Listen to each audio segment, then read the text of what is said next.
वो पूरे कॉन्फिडेंस के साथ झूठ बोलता था, जम के लफाजी करता था, रोने की अच्छी एक्टिंग कर लेता था और सांठ-गांठ करने में एक्सपर्ट था।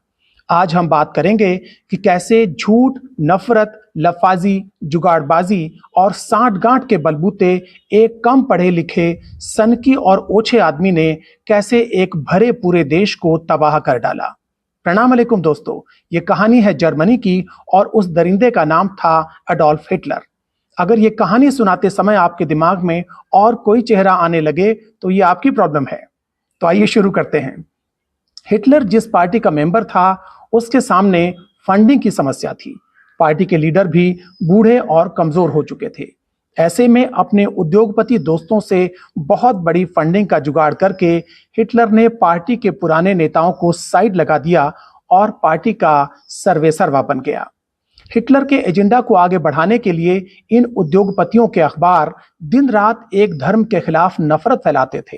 ये लोग क्या खाते हैं, क्या पहनते हैं, इनकी संख्या बढ़ रही है, ईसाई लड़कियां इनसे शादी कर रही हैं, ये सब चर्चा किया करते थे और साथ ही साथ हिटलर की महामानव जैसी इमेज पेश करते थे।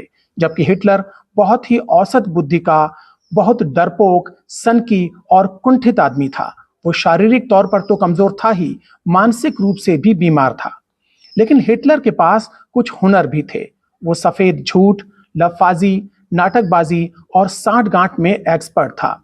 वो हाथ हिला हिला कर, आंखें नचा नचा कर भाषण देता था, जिनमें तथ्यों के बजाय झूठ और बतौलेबाजी भरी होती थी। हिटलर हर पुरानी अच्छी चीज को नापसंद करता था। वो नया जर्मनी बनाने का नारा देता था। सब पुराने नेताओं को लगातार कोसता रहता था। पुरानी संसद में आग लगवाकर उसने संसद भी नई बनवा ली थी। और एक दिन संविधान को बदलकर वो एक साथ देश का चांसलर और प्रेसिडेंट यानी प्रधानमंत्री और राष्ट्रपति एक साथ बन गया। हिटलर ने अपने बारे में प्रचार करवाया कि उसकी ऑफिशियल शादी नहीं है, परिवार नहीं है, वो खाएगा तो किसके लिए। लेकिन वो खाता भी था और अपने दोस्तों को खिलाता भी था। मीडिया उसके बारे में कहता था कि वो बहुत कम सोता है, बहुत कम भोजन करता है और पूरा समय जर्मनी के हितों के लिए काम करता है। जबकि उसका ज्यादातर समय साजिशें करने में, मेकअप करने में, फोटोशूट करने में और भाषणों की रिहर्सल करने में बीतता था।